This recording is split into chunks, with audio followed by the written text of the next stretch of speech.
Aloha everyone, King Asa here, Andrew Annunciation. Welcome.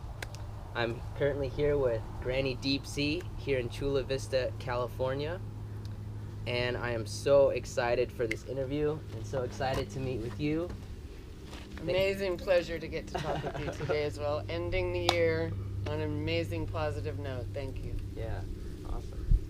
So, for some of you that may know, again, my name is Asa, King Asa, or Andrew Annunciation, and I specialize in having a superfood business called High Vibe Superfoods.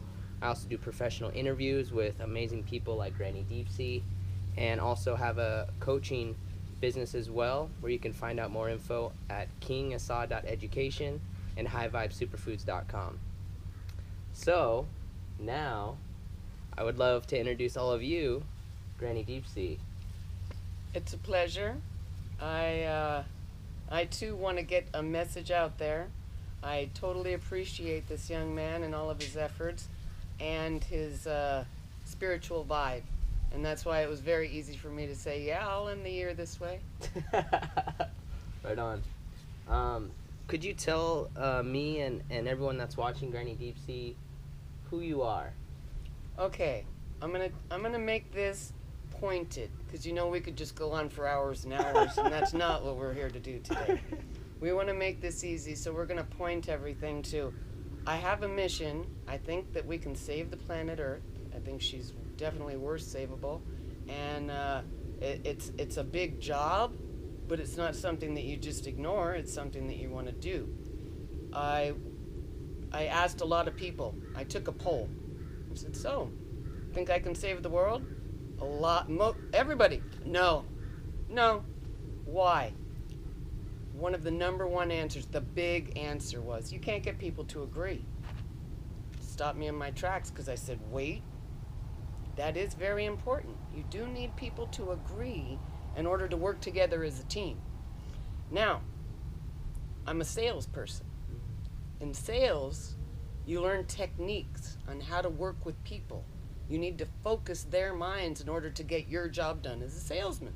So, these techniques of sales, they get into somebody's mind. So I instantly, when I was told that, I said, now wait a minute. These people are thinking that I cannot get people to agree enough so that they can work together as a team. I don't believe that. What I believe is that they see them fighting over one thing, and they don't think I can overcome that today. They're right. My favorite one to bring up, Israel and Palestine over the Gaza Strip. You think I'm going to try and get Israel and Palestine to agree on the Gaza Strip so that I can get Israel and Palestine on board for the same idea? No!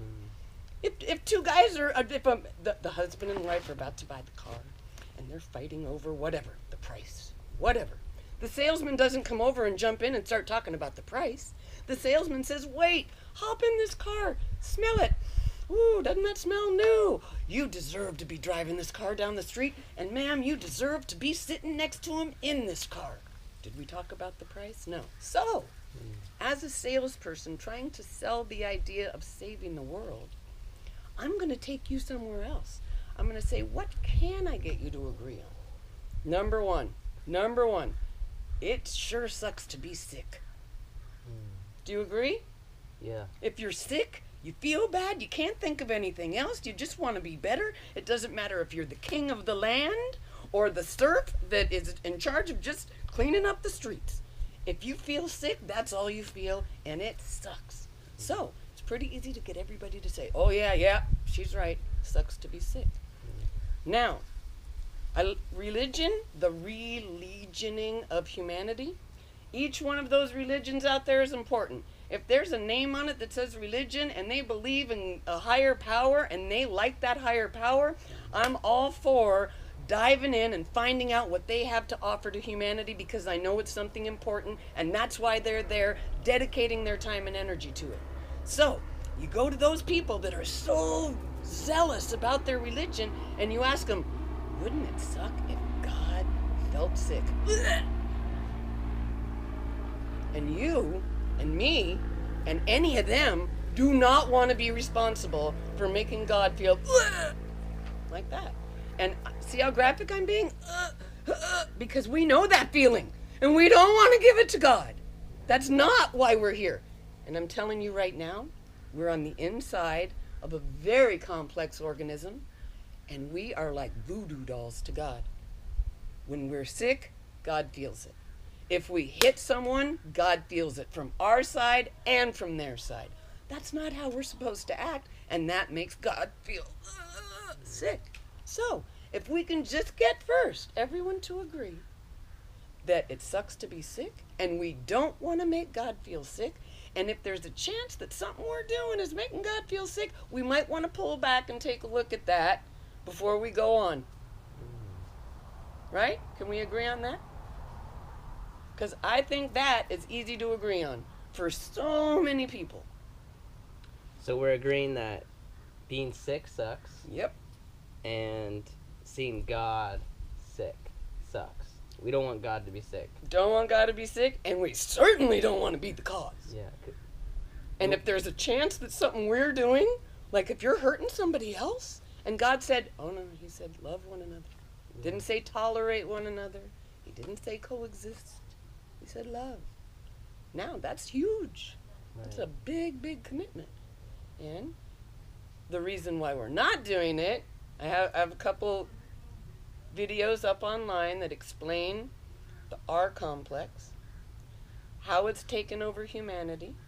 It's part of a much bigger viral syndrome that makes our planet ill, that you and I will, I'm sure, good guy, I get to be around him, so I feel like we might talk more in the future. Maybe he'll come over to my station, but GrannyDeepSea, R complex 1, R complex 2 explains this force that's taken over humanity. And that's on YouTube, that you can check that out. And so basically when you see that there's actually a reason that people are doing quirky behavior and nobody is loving one another and nobody's working together as a team and we're all doing the same thing that we did yesterday and nobody's moving forward and nobody's helping the next generation and nobody's moving in any direction that is goal related towards God, then you have to start to realize, well, what are we actually doing? And for the majority of people, it's the exact same thing you did yesterday, because that's all this gecko will tolerate. I call it the gecko, the R complex of the brain. It's in every mammal. It's in reptiles, that's all they got. So, I mean, when it takes over us, we do stupid things. Thank you. So, now that we know who you are, and we know about the art complex and more videos that we can watch that further deepens that, share with us, please, what are you working on right now? All right, as you and I, we've discussed before, and it's definitely worthy of, bringing in the new year. When you try and get somebody to believe something, you're going to have a problem. First of all, the word lie is right in the middle of the word believe. You can believe a lie. I'm not concerned about what you believe. If I try, that would be like fighting over the Gaza Strip, folks. Trying to get you to believe what I believe is not what we're going to be doing. What we need is for the humanity in us to realize we're the immune system of this wonderful planet.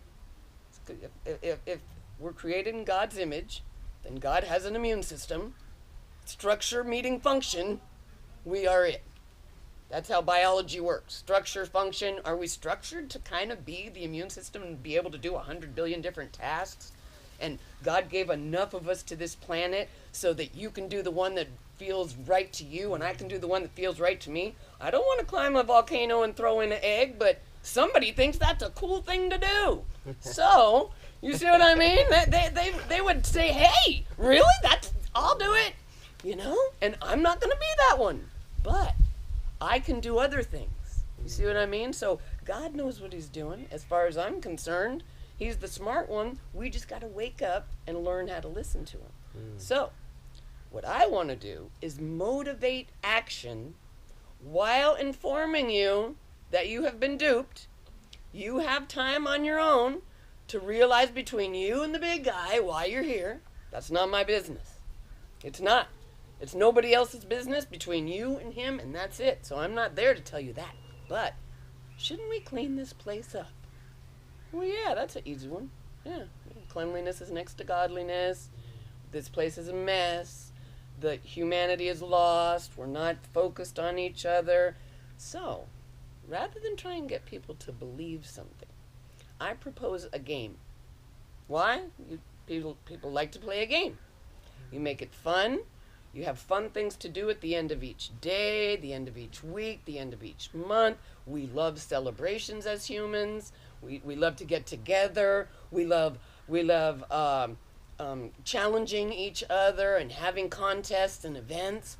Well, I mean, just for instance, let's say everybody was going to go to a concert in, a place where we needed roads built.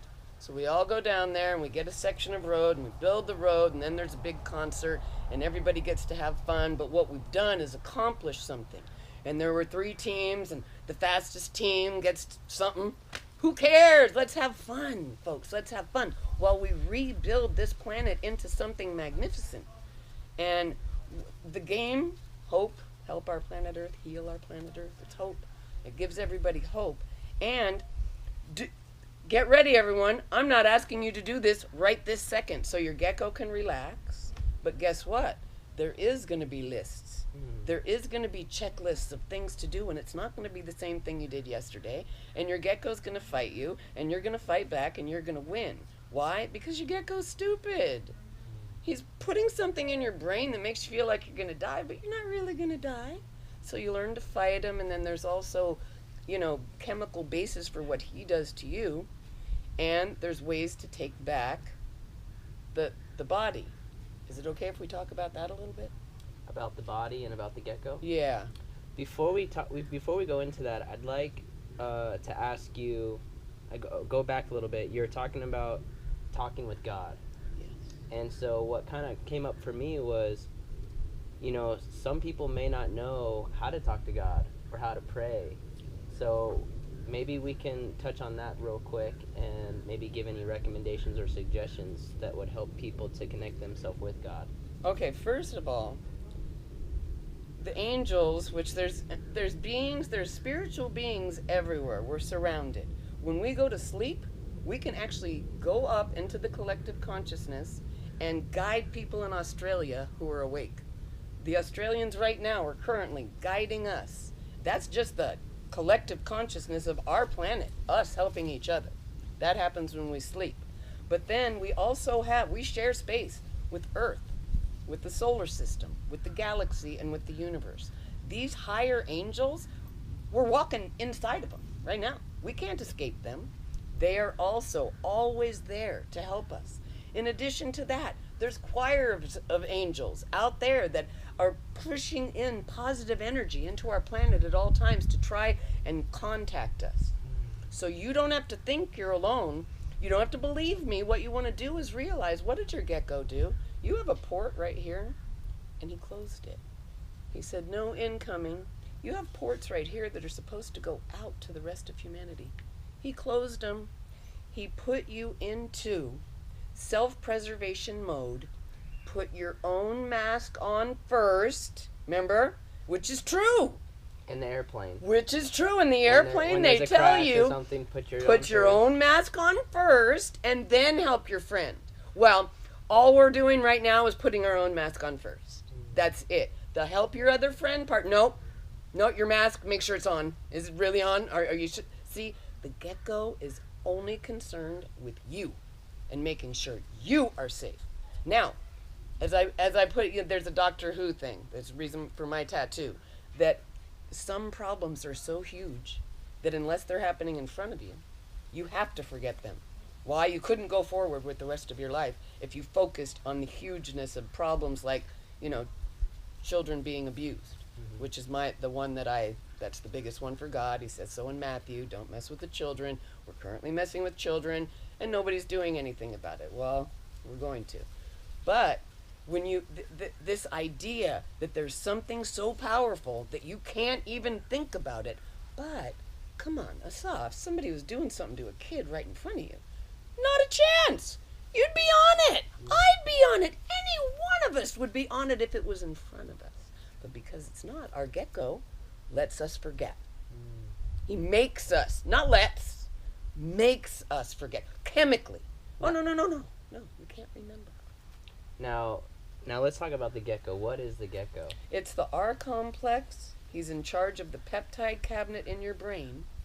And he is there to keep you safe. He got activated when we were very young on this planet. There's a 1% virus that is pushing us down, making us work for it.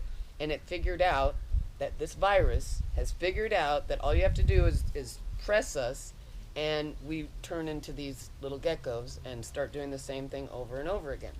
Happened when we were 5, usually around when we were 5 years old. And from that point on, they just train the gecko.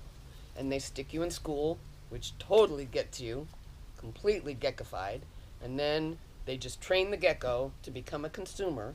That's all they want, is for you to make money, spend money, watch TV, figure out what to buy next because you watch the commercials, and then go out there and do it again. Now, how can we put our gecko into check where we're actually being aware and conscious of every action that we do and actually consider the consequences? Correct. What you just said is very important. Geckos have no memory. They don't have memory capacity. They don't have the higher brain. They don't consider, reconsider, or think anything through. If you see, right now we're geckos with humanity in the back, kind of trying to push us. And so any good, wonderful, heartful, humanitarian kind of thing you do, that's you winning against your gecko. So, to put your gecko in check, you first have to be aware. Wait a minute, that kind of makes sense what she's talking about, because guess what? I do this same thing every day and I didn't know why. You're going to make an excuse for your gecko. Why? Because you want to believe that you are in charge. So you'll say, oh, no. The reason I wasn't thinking of those kids is I'm doing a... You weren't thinking of those kids because he won't let you. So your gecko takes over and he gives you excuses. He's smart. They try and tell you, I learned about this gecko, the R complex, at a marketing seminar where they were training us to get the credit card out